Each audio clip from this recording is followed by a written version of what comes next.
இந்த பித்ருபக்ஷத்தில் மிகவும் முக்கியமானது மகாபரணி, மத்தியாஷ்டமி, துவாதசி ஆகும். மகாபரணியின் விசேஷம் என்னவென்றால், யமதர்மனின் ஜென்ம நட்சத்திரமாகும் மகாபரணி.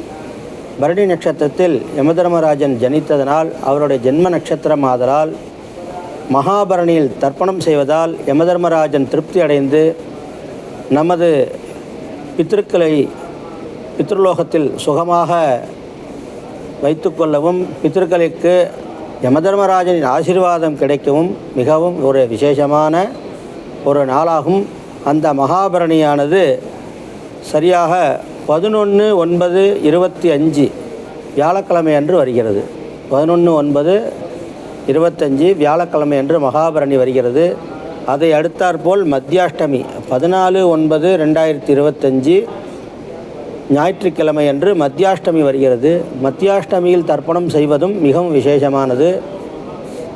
இந்த பக்கம் 14 நாட்கள், இந்த பக்கம் 7 நாட்கள், அந்த பக்கம் 7 நாட்கள், நடுவு நாயகமாக மத்தியாஷ்டமி வருகிறது. மத்தியாஷ்டமியில் பித்ரு தர்ப்பணம் செய்வதால் செல்வ வளம் பெருகும். ஆகையால் அதேபோல் துவாதசியில் தர்ப்பணம் செய்வதால் பித்ருக்களுக்கு அன்னக்குறைவு இல்லாமல் நமது வம்சத்திற்கு அன்ன போஜனத்திற்கு குறைவில்லாத செல்வ வளம் பெருகும், அன்னலக்ஷ்மி ஆசீர்வாதம் கிடைக்கும். ஆகையால் மகாபரணி, மத்தியாஷ்டமி, துவாதசி இவற்றை எக்காரணம் கொண்டும் விடுபடாமல் தர்ப்பணம் செய்து கொள்ளவும்.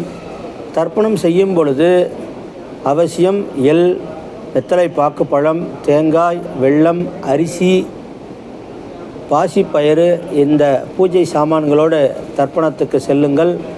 அவரவர்களது ஊரில் எங்கு புரோகிதர் கிடைப்பார்களோ அவசியம் புரோகிதர்களை வரித்து அல்லது அவர்கள் இருக்கும் இடம் சென்று தர்ப்பணம் செய்து இந்த அரிசி, வெல்லம், பாசிப்பருப்பு, தட்சிண தாம்பூல தேங்காய்களை கொடுத்து பித்ருக்களின் மோட்சத்திற்காக பூஜை செய்து பலனடையுமாறு கேட்டுக்கொள்கிறேன். வேதமாத ஆசீர்வாதம்.